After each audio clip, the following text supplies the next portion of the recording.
Ako, ayoko ng gulo. Gusto ko Ayaw mo ng gulo. Ikaw nagsimula ng gulo, Mr. President. Mr. President, ikaw nagsimula ng gulo. Why?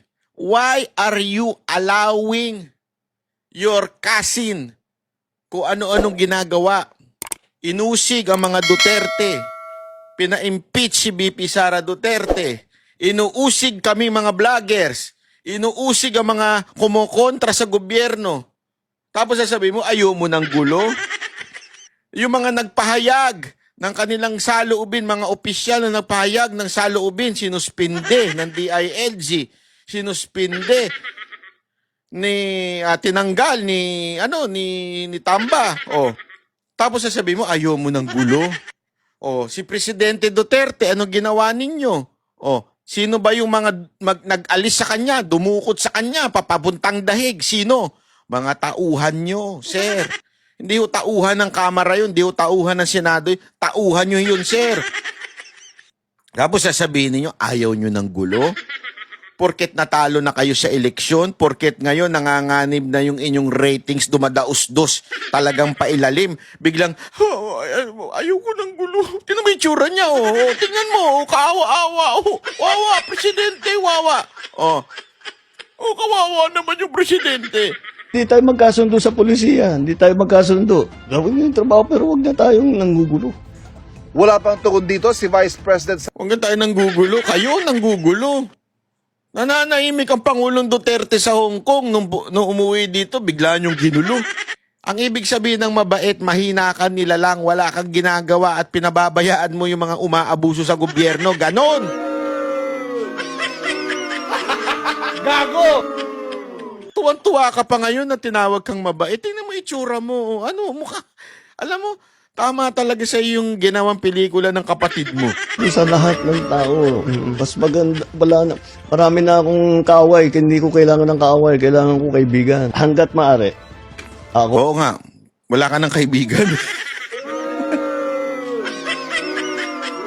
Hindi, totoo naman. Maawa naman kayo kay Marcos. Iniiwan na siya.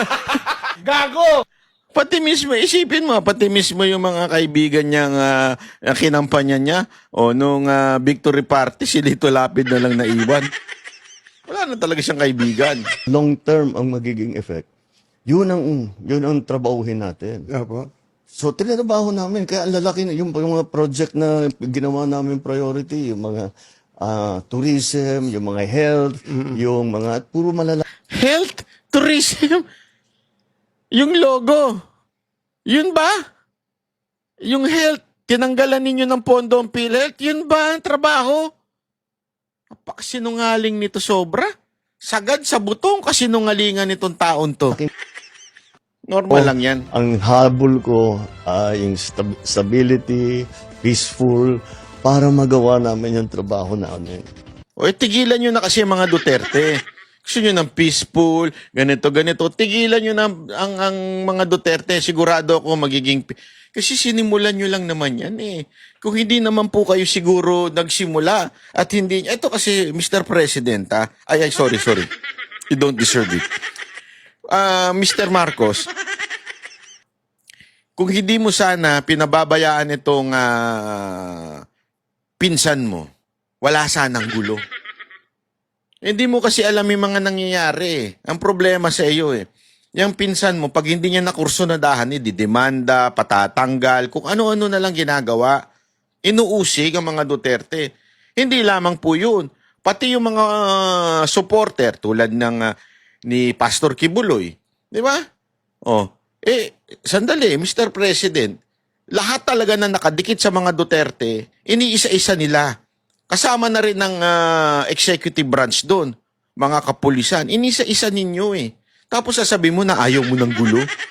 Ako nga, nadamay nga ako eh.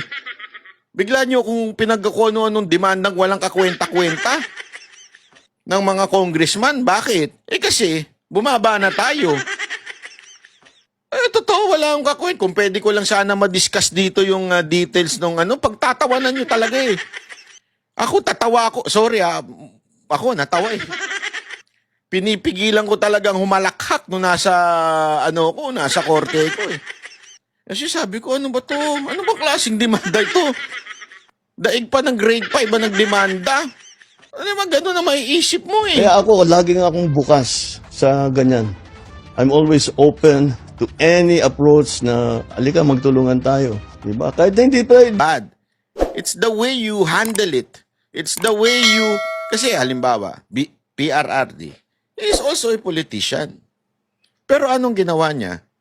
Nung siya'y naupo, inayaan niya yung kritisismo ni Robredo. Ano pa ginawa niya? Pinaayos niya yung airport ng Bicol na sobrang ganda na daw ngayon. Oh, yun ang una niyang ginawa. Ibig sabihin, even if siya isang politician, hindi niya pinoliticize yung kanyang trabaho.